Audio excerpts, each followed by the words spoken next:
எம்எஸ்வியை கோபப்படுத்திய B. Susheela. இந்திய சினிமாவில் முன்னணி பாடகியாக திகழ்ந்த பி. சுசீலா பல இசையமைப்பாளர்களின் இசையில் ஆயிரக்கணக்கான பாடல்களை பாடியிருந்தாலும் எம்.எஸ். விஸ்வநாதன் ரகசியமாக பாட வேண்டும் என்று சொன்ன ஒரு பாடலை யாருக்கும் கேட்காத வகையில் ஒளிப்பதிவு அறையில் இருந்து பாடியுள்ளார். அதன் பிறகு என்ன நடந்தது என்பதை இப்போது பார்ப்போம். 1963 எம்ஜிஆர் நடிப்பில் வெளியான படம் பெரிய இடத்து பெண்.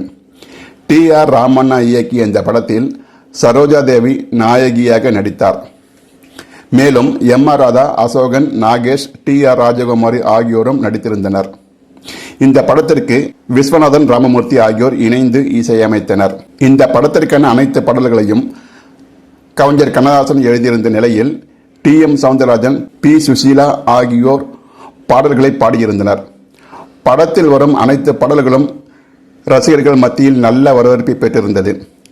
குறிப்பாக அவனுக்கென்ன தூங்கி விட்டான், அன்று வந்ததும் அதே நிலா உள்ளிட்ட பாடல்கள் காலம் கடந்து இன்றும் நிலைத்திருக்கிறது.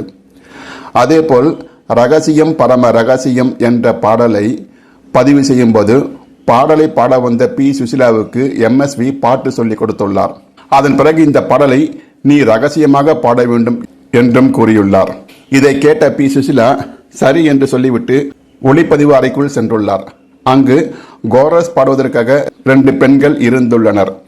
தான் பாடுவது அவர்களுக்கு கேட்டுவிடக்கூடாது என்று நினைத்த சுசீலா யாருக்கும் கேட்காத வகையில் ரகசியமாக பாடியுள்ளார். வெளியிலிருந்து இதை பார்த்து கொண்டிருந்த எம்.எஸ்.வி. ரகசியமா பாடுங்கன்னு சொன்னா அதுக்காக இப்படியா யாருக்குமே கேட்காத மாதிரி பாடுத்து இன்னும் கொஞ்சம் சத்தமா பாடுங்க என்று கூறியுள்ளார். அதன் பிறகு பி. சுசீலா அவர் சொன்னபடி கொஞ்சம் சத்தமாக ரகசியம் பரம ரகசியம், இது நமக்குள் இருப்பது அவசியம், ரகசியம் பரம ரகசியம் என்று ரகசியமாக பாடினார். இந்த பாடல் இன்றும் ஒரு சிறப்பான பாடலாக பார்க்கப்படுகிறது. ஆனால் படம் வெளியான போது இந்த பாடல் காட்சியில் நடித்த சரோஜா தேவிதான் பாடலை பாடியிருக்கிறார் என்று பேசிக் கொண்டார்களாம். அந்த அளவிற்கு படமாக்கிய போது சிறப்பாக செய்திருக்கிறார்கள் என்று பி. சுசீலா ஒரு பேட்டியில் கூறியுள்ளார்.